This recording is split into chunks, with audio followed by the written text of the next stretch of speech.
യാത്രയ്ക്ക് കുറച്ച് പ്രത്യേകത ഉണ്ട് കേട്ടോ. ഒരുപാട് കാലത്ത് എൻ്റെ ഒരു ആഗ്രഹമാണ് ഇന്ന് സാധിക്കാൻ വേണ്ടി പോകുന്നത്. വീട്ടിൽ നിന്ന് ഇറങ്ങി നേരെ റെയിൽവേ സ്റ്റേഷനിൽ എത്തിയിട്ട് കട്ട് വെയിറ്റിംഗ് ആണ് എൻ്റെ ആഗ്രഹം സാധിക്കാൻ വേണ്ടിയിട്ട്.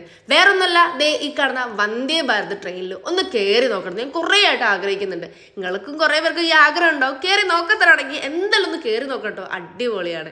അങ്ങനെ ട്രെയിനൊക്കെ എത്തിയ സമയത്ത് എല്ലാവരും കയറുന്നതിൻ്റെ കൂട്ടത്തിൽ ഞാനും കയറി. തിക്കി തിരക്കി ഓടിക്കയറേണ്ട ആവശ്യമൊന്നുമില്ലല്ലോ, നേരത്തെ ബുക്ക് ചെയ്തുകൊണ്ട് സീറ്റും കാര്യങ്ങളൊക്കെ ഉണ്ട്. അങ്ങനെ നേരെ സീറ്റിലിരുന്നപ്പോൾ ഒരു ഇംഗ്ലീഷ് പത്രം. ഇംഗ്ലീഷ് മര്യാദയ്ക്ക് വായിക്കാൻ അറിയാത്തോണ്ട് ഞാൻ അതങ്ങ് മാറ്റി വെച്ചിട്ട് കാഴ്ചകൾ കാണാൻ തുടങ്ങി. ആ ചില്ലിനോട് കൂടി കാഴ്ചകൾ കാണാൻ പ്രത്യേക ഒരു രസം ഉണ്ടായി. കാരണം സ്പീഡിൽ പോകുന്ന ട്രെയിനും ഓരോ കാഴ്ചകൾ ആസ്വദിച്ചുകൊണ്ട് നിൽക്കുള്ളതാണ്. ചായ, കാപ്പി, കോഫി എന്നൊക്കെ പറഞ്ഞ് ഓരോരുത്തർ കയറി വരുന്നത്. അങ്ങനെ വിളിച്ചൊന്നും പറഞ്ഞില്ലെങ്കിൽ പോലും നമ്മൾ ബുക്ക് ചെയ്ത സാധനം നമുക്ക് കൊണ്ടുതരുന്നത്. എന്നാലും കാണുമ്പോൾ ഒരു കൗതുകം. ഇതുവരെ ഫ്ലൈറ്റിൽ കയറത്തോണ്ടിരിക്കാം എനിക്ക് ഇതിന്റെ രീതികളും കാര്യങ്ങളൊക്കെ ഉണ്ട്. ഒരു ഫ്ലൈറ്റിൽ കയറി ഫീലൊക്കെ ഉണ്ടായിരുന്നു. പിന്നെ വീണ്ടും കുറച്ച് കാഴ്ചകളൊക്കെ ഉണ്ട്. നേരെ പൊയ്ക്കൊണ്ടിരിക്കും. എനിക്ക് വാഷ്റൂം പോകാൻ പറ്റി, വാഷ്റൂമിലും പോയി. വാഷ്റൂമിന്റെ വീഡിയോ എടുത്തിട്ടില്ല, പക്ഷേ വാഷ്റൂം അടിപൊളി കേട്ടോ. പൈസക്കുള്ള മുതലുണ്ട്. എന്തായാലും ഇത്രയും പൈസ നമ്മളിന്ന് വാങ്ങുന്നില്ല, അതിന് മിനിമം ക്വാളിറ്റി അവർ കാണിക്കണ്ടേ. അങ്ങനെ കറക്റ്റ് ഞാൻ തൃശ്ശൂർ എത്തി. എന്തായാലും ഈ ഒരു യാത്ര എനിക്ക് അടിപൊളിയായിരുന്നു.